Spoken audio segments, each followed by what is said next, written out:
అబ్బో ఏంటో చెప్పండి, ఎందుకు ఇలా దాస్తున్నారు? నువ్వు అలా మాట్లాడితే నేను చెప్పనని చెప్పాగా.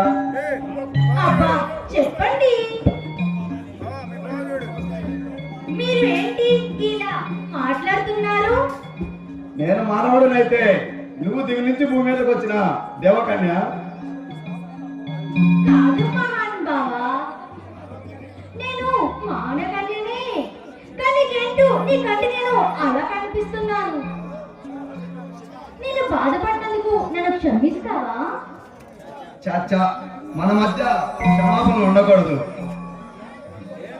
నేను లేటుగా వచ్చినందుకు ఐఆమ్ సారీ.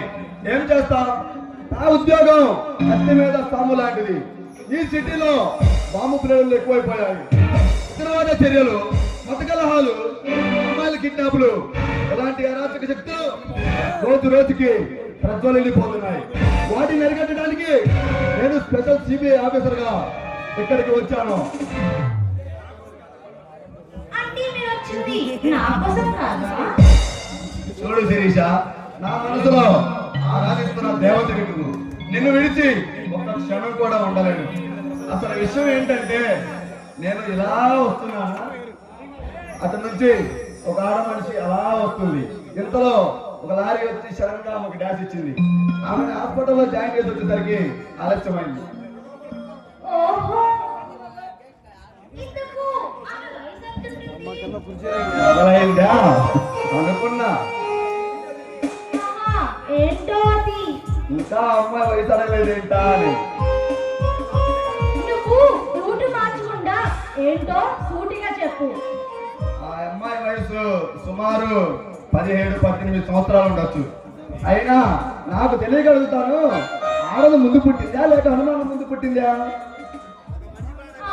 నీకేంటి బాబు, మీరు ఎలా చెప్తారు, కానీ మీరు ఎవరైనా చూసినా నేను మాత్రం తట్టుకోలేను. అదే ఆ మనస్తత్వం వద్దంటున్నాను. నువ్వు తప్ప వేరే ఆడదానితోనా? నో, ఇక ఆ విషయం వదిలేయి. సారీ కళ్యాణ్. చూడు శిరీష, జీవితంలో దుఃఖం, బాధ, కష్టం అన్ని ఉంటేనే జీవితం హాయిగా సాగుతుంది. ఏమిటో ఆ హాయ్ ఎలా ఉంటుందో చెప్తావా? ఎలా ఉంటుందో చెప్పమంటావా? చెప్పు. కాస్త దగ్గర నా చెప్తా, ఇంకా దగ్గర నా చెప్తా. చెప్పమంటావా?